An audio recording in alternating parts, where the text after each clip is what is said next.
Gelaran Piala Dunia adalah kompetisi olahraga paling bergengsi di seluruh dunia. Dari tahun 1930 kompetisi ini diselenggarakan, banyak sekali momen-momen ikonik yang tak terlupakan, termasuk momen-momen kontroversial. Di Piala Dunia 2022, Qatar menjadi negara Timur Tengah pertama yang menyelenggarakan Piala Dunia dan pertama kalinya digelar di pertengahan musim liga berlangsung. Tentunya penunjukan Qatar tidak luput dari banyaknya kontroversi, mulai dari isu suap hingga pelanggaran HAM. Namun, di video ini kita akan mengingat kembali momen-momen paling kontroversial di Piala Dunia sejak pertama kali dimulai secara berurutan.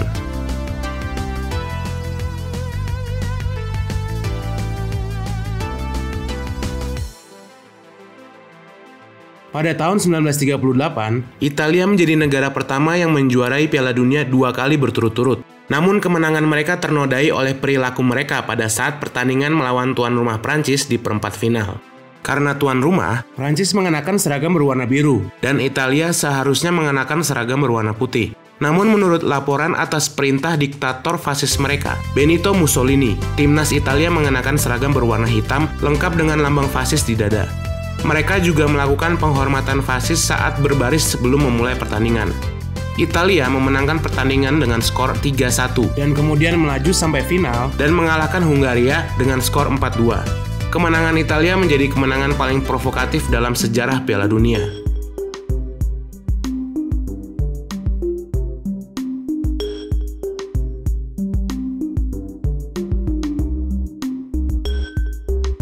Tuan rumah Chili bertemu Italia di pertandingan grup 2 Piala Dunia 1962. Pertandingan digelar di Estadio Nacional di kota Santiago, kota terbesar di Chili. 2 tahun sebelumnya, Chili dilanda gempa bumi berkekuatan 9,5 skala Richter, gempa terkuat yang tercatat dalam sejarah. Santiago menjadi salah satu kota yang terdampak oleh gempa tersebut. Rivalitas kedua tim sudah terjadi dalam beberapa tahun sebelumnya. Ketegangan tersebut meningkat setelah 2 orang jurnalis asal Italia mendeskripsikan kota Santiago sebagai kota pembuangan. Benar saja, pertandingan ini menjadi salah satu pertandingan paling kasar dan buruknya keputusan wasit dalam sejarah Piala Dunia. Baru berjalan 8 menit, gelandang Italia Giorgio Verini diusir wasit setelah melakukan pelanggaran keras ke pemain Chili. Polisi bahkan terpaksa menggiring Verini karena menolak keluar lapangan. Mendekati paruh babak pertama, pemain sayap Chili Lionel Sanchez meninju bek kanan Italia Mario David, namun wasit tidak memberinya hukuman. Beberapa menit kemudian, David mencoba menendang kepala Sanchez. David pun diusir wasit. Kekerasan terus berlanjut di babak kedua, di mana Sanchez memukul dan mematahkan hidung striker Italia, Humberto Maschio. Lagi-lagi wasit tidak menghukumnya. Polisi harus turun tangan 3 kali imbas perkelahian kedua tim di sepanjang pertandingan. Chili memenangkan pertandingan tersebut dengan skor 2-0. Pertandingan keras ini mendapat julukan sebagai The Battle of Santiago.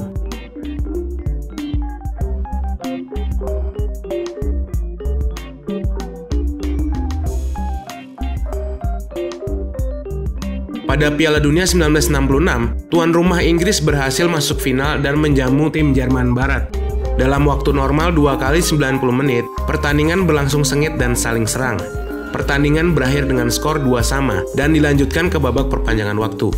Pada menit ke-101, penyerang Inggris Geoff Hurst melesatkan tendangan ke gawang Jerman Barat, membentur mistar gawang, memantul ke garis gawang, dan kemudian memantul keluar gawang.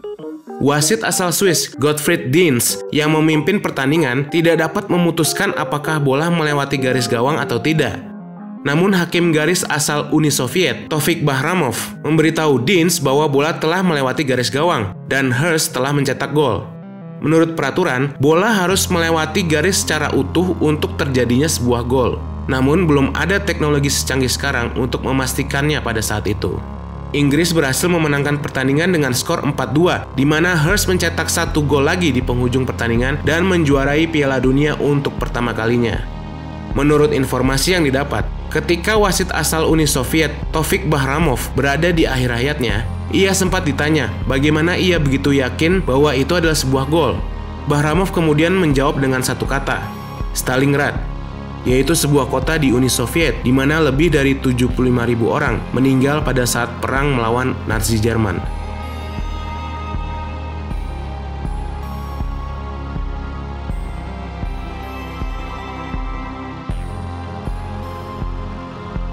Pada Piala Dunia 1978, timnas Brazil menjamu timnas Swedia di pertandingan pembuka grup 3. Di penghujung pertandingan, pada menit 90, Brazil mendapatkan tendangan sudut untuk mencoba mencetak gol dan memenangkan pertandingan. Penyerang Brazil, Zico, berhasil menyundul bola ke dalam gawang Swedia. Namun wasit asal Wales, Clive Thomas, meniup peluit panjang berakhirnya pertandingan sesaat setelah tendangan sudut dilakukan dan pada saat bola berada di udara. Timnas Brazil merasa tidak puas dan bingung dengan keputusan sang wasit yang memberikan timnya tendangan sudut namun tidak memberikan gol, di mana jeda waktu antara tendangan sudut dan sundulan Zico kurang dari 2 detik. Keputusan wasit ini menjadi salah satu yang paling kontroversial di sejarah Piala Dunia. Wasit Clive Thomas dipulangkan oleh FIFA setelah pertandingan tersebut atas buruknya manajemen waktu dalam mengontrol pertandingan. Pertandingan berakhir dengan skor 1-1.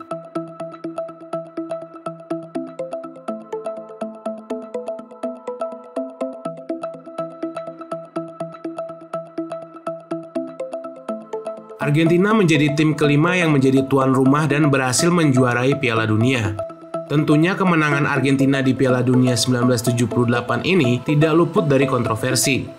Pada pertandingan terakhir grup B, Argentina harus mengalahkan Peru dengan perbandingan 4 gol untuk melaju ke partai final dan mengeliminasi Brazil. Argentina berhasil memenangkan pertandingan tersebut dengan skor 6-0. Kiper timnas Peru, Ramon Quiroga, yang merupakan kelahiran Argentina, diduga sengaja membiarkan Argentina mencetak banyak gol agar bisa melaju ke final. Di partai final melawan Belanda, timnas Belanda dipaksa mengambil rute yang panjang menuju stadion, dan ketika pemain mereka telah berada di lapangan, pemain Argentina tetap berada di ruang ganti mereka 10 menit lebih lama, yang membuat timnas Belanda terpaksa menghadapi 70.000 pendukung Argentina yang meneriaki dan mencemooh mereka. Argentina berhasil memenangkan pertandingan dengan skor 3-1 melalui babak perpanjangan waktu.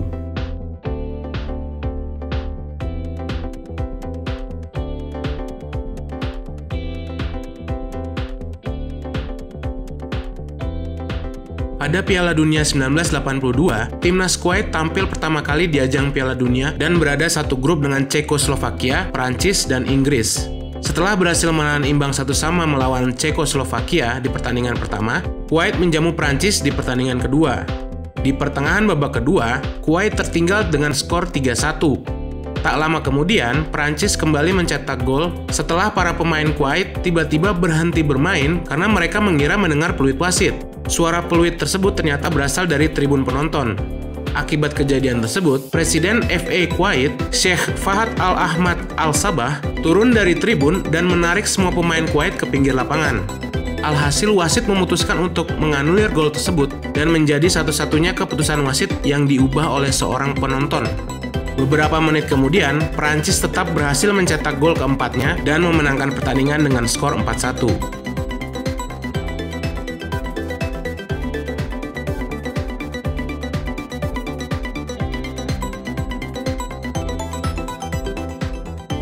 Pada grup 2 Piala Dunia 1982, timnas Aljazair mencuri perhatian setelah berhasil berkompetisi di Piala Dunia untuk pertama kalinya. Aljazair berada satu grup dengan Jerman Barat, Austria, dan Chili. Timnas Aljazair berhasil mengalahkan Jerman Barat dengan skor 2-1 di pertandingan pembuka, namun kalah dengan skor 0-2 melawan Austria di pertandingan kedua. Di pertandingan terakhir di fase grup ini, Aljazair berhasil mengalahkan Chili dengan skor 3-2 yang membuat mereka berada di peringkat kedua dan mengeliminasi Chili. Pertandingan antara Jerman Barat melawan Austria digelar sehari setelahnya, di mana kedua tim mengetahui bahwa jika Jerman Barat menang dengan skor tidak lebih dari 2 gol, Jerman Barat dan Austria lah yang akan melaju ke babak selanjutnya dan mengeliminasi Aljazair. Benar saja, Jerman Barat unggul cepat pada menit ke-10 dan kedua tim hanya mengulur-ngulur waktu setelahnya. Pertandingan yang digelar di kota Gijón, Spanyol ini berakhir dengan skor 1-0 yang membuat Jerman Barat dan Austria melaju ke babak selanjutnya dan mengeliminasi Aljazair. Pihak Aljazair yang merasa dicurangi mengajukan protes resmi kepada FIFA, namun menolak mengambil tindakan karena menganggap tidak ada aturan yang dilanggar. Pihak Jerman Barat dan Austria juga membantah adanya kerjasama antara kedua tim. Setelah kejadian ini, mulai dari kompetisi Euro 1984 dan Piala Dunia 1986, pertandingan terakhir di sebuah grup diselenggarakan pada hari dan waktu yang sama. Peristiwa kontroversi ini kini dijuluki sebagai The Disgrace of Dijon.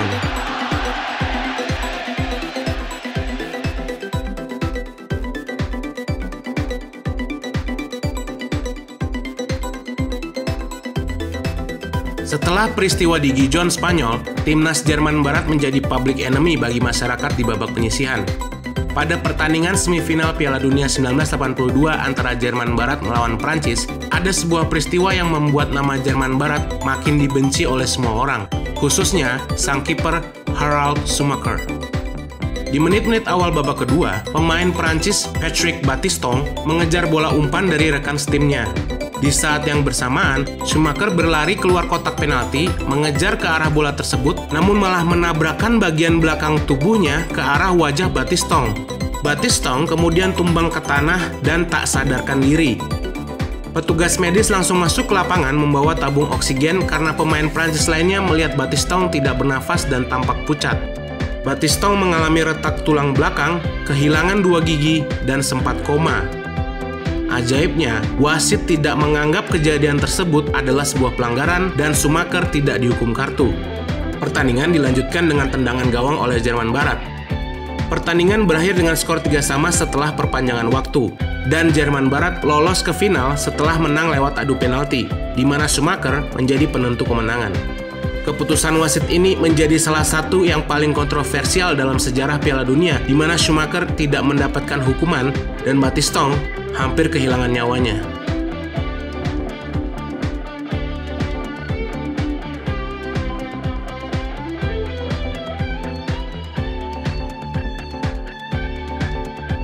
Kejadian kontroversial ini adalah salah satu yang paling populer dan paling diingat sampai saat ini. Di Piala Dunia 1986, Argentina menjamu Inggris di babak perempat final. 6 menit memasuki babak kedua, pemain legenda Argentina, Diego Maradona, menggiring bola ke arah gawang Inggris lalu mencoba mengoper ke rekan setimnya. Bola liar tersebut kemudian ditendang oleh salah satu pemain Inggris yang kemudian melambung mengarah kembali ke Maradona yang berada di kotak penalti. Kiper Inggris Peter Shilton berduel di udara dengan Maradona berniat untuk meninju bolanya. Namun Maradona menyentuh bola tersebut terlebih dahulu dengan tangan kirinya yang kemudian masuk ke dalam gawang Inggris. Maradona sempat melihat ke arah wasit dan hakim garis. Setelah dinyatakan gol, Maradona dan rekan setimnya merayakan gol tersebut. Para pemain Inggris kemudian mengerumuni wasit dan hakim garis untuk melakukan protes. Namun mereka tidak yakin bola menyentuh tangan Maradona, sehingga gol diberikan. Argentina memenangkan pertandingan tersebut dengan skor 2-1, melaju sampai ke final dan menjuarai Piala Dunia 1986.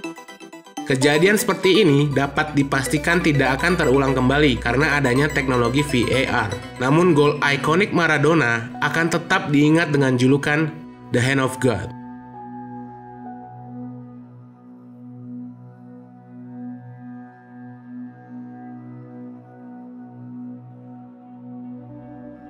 Delapan tahun setelah gol tangan Tuhan, Maradona kembali menuai kontroversi di Piala Dunia 1994 yang membuat karirnya sebagai pemain timnas Argentina berakhir.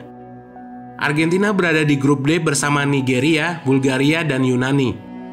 Pada pertandingan pertama, Argentina melibas Yunani dengan skor 4-0. Di pertandingan itu, Maradona mencetak 1 gol ke gawang Yunani dan setelah gol itulah kecurigaan mulai timbul. Setelah melesakan tendangan kerasnya ke gawang Yunani, Maradona melakukan selebrasi untuk merayakan golnya. Ia berlari ke pinggir lapangan, menatap ke arah kamera dengan mata yang terbelalak, dan berteriak dalam keadaan senang dan marah. Selebrasi ini yang menjadi perbincangan di mana diduga Maradona mengkonsumsi obat-obatan terlarang. Sebelumnya, Maradona sempat terkena sanksi larangan bermain selama 15 bulan setelah positif menggunakan kokain di tahun 1991 saat membela klubnya Napoli. Dan benar saja, beberapa hari setelah menang di pertandingan kedua melawan Nigeria dengan skor 2-1, Maradona dinyatakan positif ephedrine, salah satu obat terlarang yang dikonsumsinya. FIFA kemudian melarang Maradona bermain di sisa pertandingan Piala Dunia dan memulangkannya di hari Argentina akan bertanding melawan Bulgaria. Pasca kepulangan Maradona, Argentina kalah dari Bulgaria dengan skor 2-0 dan kemudian gugur di babak 16 besar setelah kalah dari Rumania dengan skor 3-2. Pertandingan melawan Nigeria adalah pertandingan terakhirnya bersama Argentina. Guys, sebelum dilanjutin, boleh yuk like dan subscribe kalau kalian suka videonya dan biar nggak ketinggalan video kita yang terbaru. Thank you!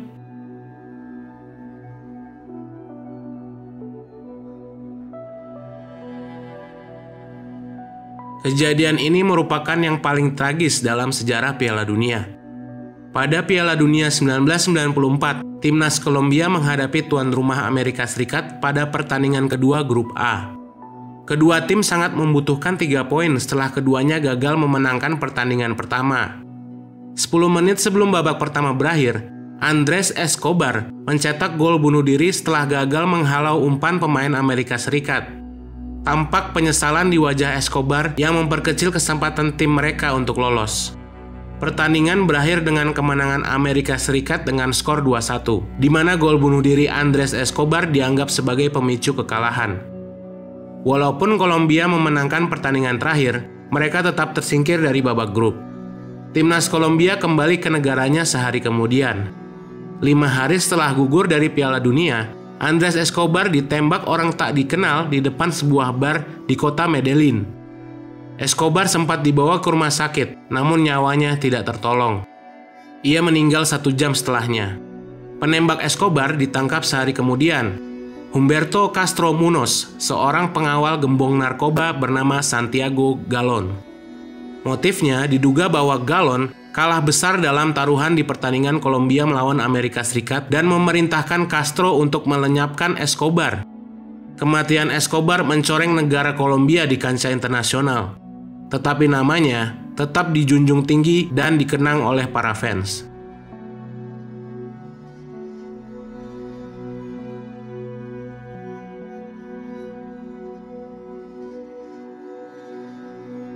Sebelum Ronaldo dari Portugal, ada Ronaldo dari Brazil yang jadi bintangnya. Ronaldo mencetak 34 gol dan 5 assist untuk Inter Milan pada musim 97-98 dan pada Piala Dunia 1998 tidak heran jika ia bermain luar biasa. Ronaldo mencetak 4 gol dan 3 assist membantu Brazil masuk final melawan tuan rumah Perancis. Namun di partai final, ada peristiwa yang membuat publik bertanya-tanya. Kurang lebih 1 jam sebelum pertandingan, Ronaldo yang tadinya tercatat dalam starting line up Brazil tiba-tiba diganti. Ketika berita itu tersebar, beberapa menit sebelum pertandingan dimulai, namanya kembali ke starting line up. Namun tanpa diduga-duga, Perancis berhasil memenangkan pertandingan tersebut dengan skor 3-0 dan menjuarai Piala Dunia. Ronaldo yang bermain 90 menit di pertandingan itu terlihat hilang arah dan bermain buruk, termasuk juga rekan-rekan timnya. Tidak seperti biasanya. Kejadian ini menimbulkan pertanyaan apakah yang terjadi pada Ronaldo dan timnas Brazil pada partai final tersebut. Beberapa tahun kemudian, ada rumor bahwa Ronaldo menderita kejang-kejang dalam tidurnya beberapa jam sebelum kick-off. Kejadian itu kabarnya disaksikan oleh rekan-rekan timnya. Dokter khusus untuk timnas Brazil menyatakan bahwa Ronaldo tidak dapat bermain. Namun karena pentingnya pertandingan ini bagi Ronaldo dan sang pelatih, Ronaldo dipaksa bermain. Ini yang mengakibatkan Ronaldo dan para pemain tidak bermain bagus di pertandingan final. Namun selain pernyataan tersebut, banyak juga teori konspirasi mengenai kejadian ini. Mulai dari keracunan makanan, kasus suap dari FIFA, hingga pemaksaan dari sponsor Nike. Sampai saat ini kisah sesungguhnya masih belum terpecahkan.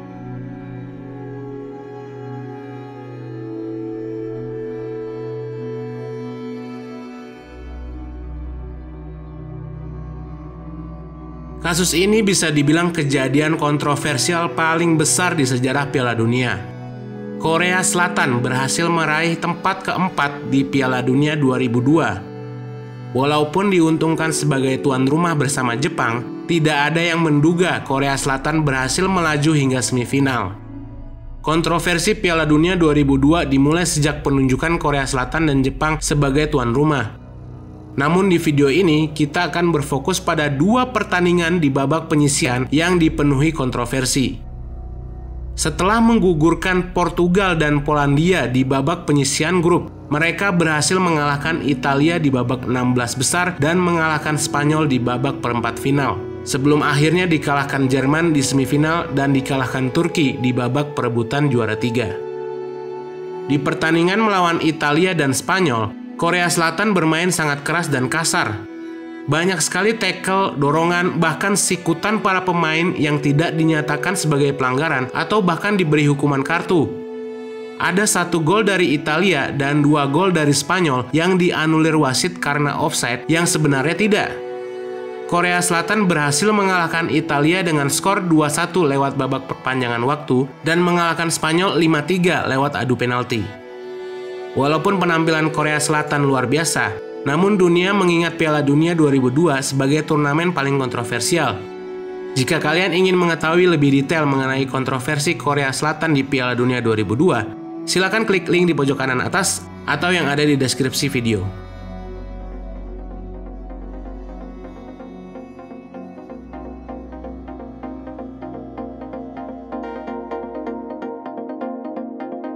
Di Piala Dunia 2006 yang diselenggarakan di Jerman, timnas Italia berhasil lolos dari babak penyisihan grup dan bertemu Australia di babak 16 besar.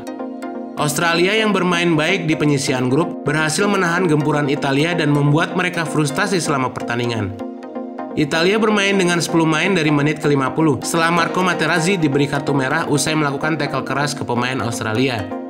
Hingga akhirnya di menit-menit akhir pertandingan, bek kiri Italia Fabio Grosso menggiring bola dari sisi kiri lapangan masuk ke kotak penalti dan kemudian terjatuh setelah bek kiri Australia Lucas Neal menjegalnya. Wasit pun langsung menunjuk titik putih dan memberikan hadiah penalti untuk Italia. Dari tayangan ulang dapat dilihat bahwa Neal gagal menghalau bola, namun banyak yang menilai bahwa Grosso sengaja terjatuh untuk mendapatkan penalti. Francesco Totti berhasil mencetak gol penalti tersebut dan Italia lolos ke perempat final. Kemenangan krusial ini menjadi salah satu poin kontroversial bagi Italia karena kemudian mereka berhasil menjuarai Piala Dunia 2006.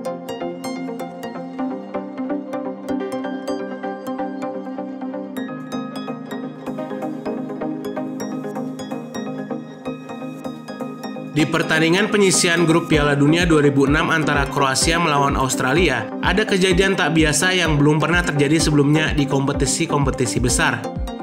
Bek Kroasia, Josip Šimunić, diberi 3 kartu kuning oleh wasit asal Inggris Graham Poll sebelum akhirnya diberi kartu merah. Kartu kuning pertama diberikan pada menit 61 setelah Šimunić melanggar pemain Australia di luar kotak penalti. Kartu kuning kedua diberikan pada menit 90 setelah ia menjatuhkan pemain Australia di tengah lapangan. Lalu kartu kuning ketiga diberikan pada menit 90+3 setelah ia beradu argumen dengan sang wasit yang berujung kartu merah. Setelah pertandingan usai, Graham Poll menjelaskan bahwa ia tidak sengaja mencatat nama yang salah di pelanggaran yang kedua. Josip Šimunić yang bernomor punggung 3 dan merupakan kelahiran Australia memiliki aksen Inggris, sehingga Poll berasumsi bahwa yang ia beri kartu adalah bek Australia yang juga bernomor punggung 3, Craig Moore. Akibat kesalahannya, FIFA memulangkan Poll dan menjadi akhir karirnya sebagai wasit Piala Dunia.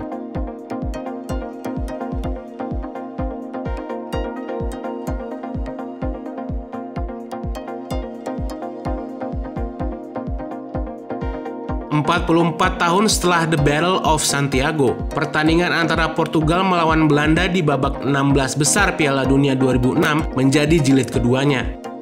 Bertanding di kota Nuremberg, Jerman, kedua tim bermain sangat keras, di mana sebelumnya mereka sempat bertemu di semifinal Euro 2004. Baru 10 menit pertandingan berjalan, wasit sudah mengeluarkan 2 kartu kuning untuk pemain Belanda.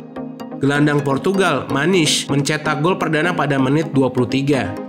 Setelah itu, ketegangan antara kedua tim makin tak terkendali. Tackle-tackle berterbangan, keributan terjadi di tengah dan pinggir lapangan. Total ada 4 kartu merah dan 16 kartu kuning yang dikeluarkan oleh wasit asal Rusia Valentin Ivanov. Ini merupakan rekor kartu terbanyak yang dikeluarkan wasit dalam satu pertandingan di sejarah kompetisi yang diselenggarakan FIFA. Masing-masing tim ada 2 pemain diusir wasit imbas dari pertempuran ini. Pada akhirnya, Portugal berhasil lolos ke babak perempat final setelah memenangkan pertandingan dengan skor 1-0. Pertandingan ini kini dijuluki sebagai The Battle of Nuremberg.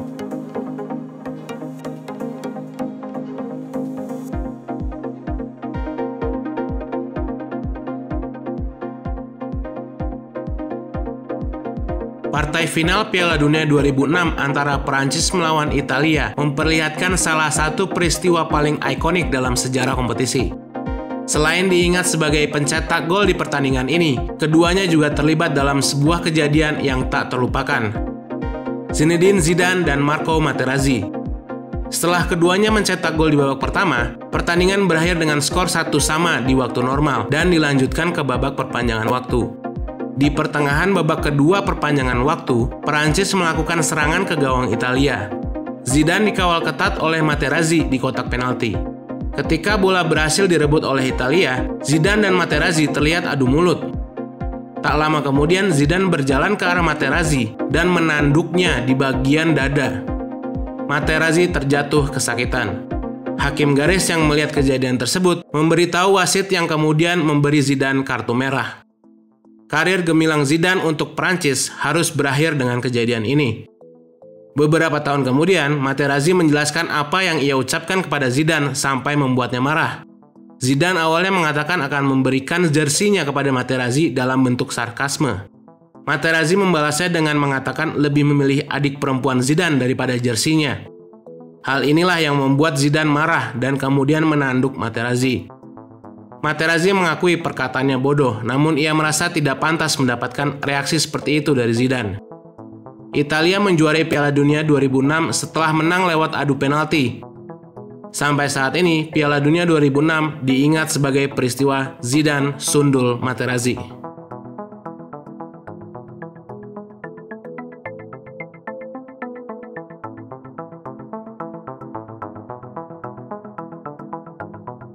Piala Dunia 2010 Afrika Selatan merupakan Piala Dunia yang buruk dan memalukan untuk timnas Prancis.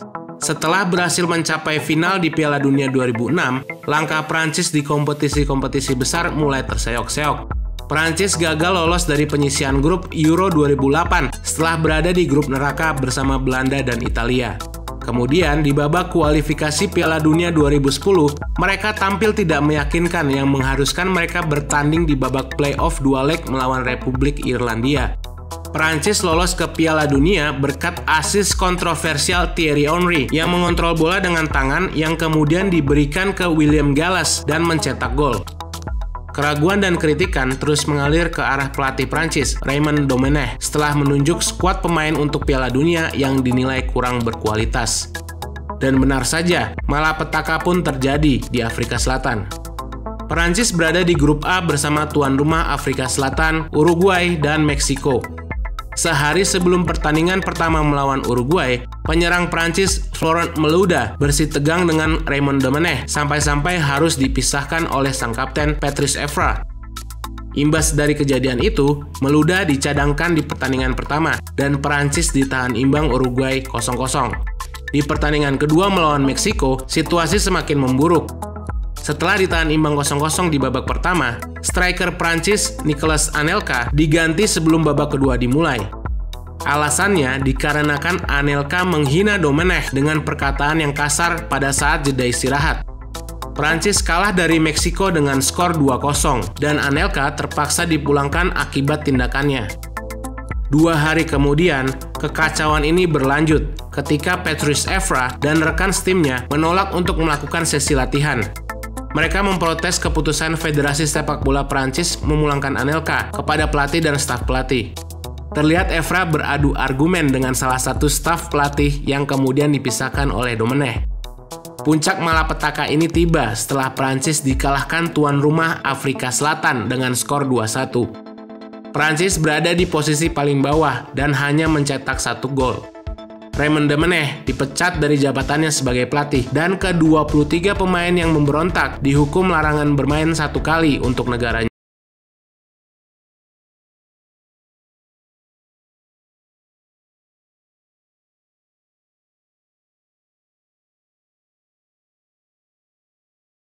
Dunia 2014 yang diselenggarakan di Brazil, Italia bertemu dengan Uruguay di pertandingan terakhir babak penyisihan grup D. Kedua tim membutuhkan kemenangan untuk lolos ke babak 16 besar. Pada menit ke-79 di babak kedua, Uruguay sedang melancarkan serangan dari sisi kiri. Tak lama kemudian dari dalam kotak penalti, penyerang Uruguay Luis Suarez dan pemain bertahan Italia Giorgio Chiellini terjatuh kesakitan setelah keduanya melakukan kontak. Dari tayangan ulang dapat dilihat bahwa Suarez menggigit bahu kiri Chiellini. Wasit yang tidak melihat kejadian tersebut diprotes oleh Chiellini dan rekan setimnya. Pertandingan dilanjutkan tanpa ada hukuman untuk Suarez. Uruguay mencetak gol 2 menit kemudian dan memenangkan pertandingan dengan skor 1-0. Uruguay bersama Costa Rica lolos ke babak 16 besar mengeliminasi Italia dan Inggris.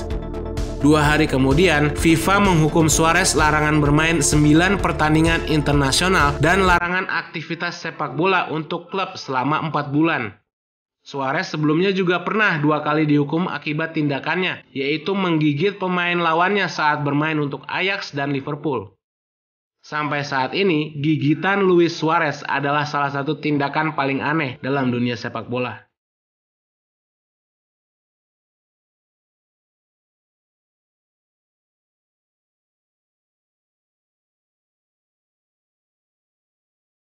Swiss dan Serbia bertemu di babak penyisihan grup E Piala Dunia 2018 yang diadakan di Rusia. Pada pertandingan itu, Serbia unggul terlebih dahulu lewat sundulan Aleksandar Mitrovic pada menit ke-5 di babak pertama.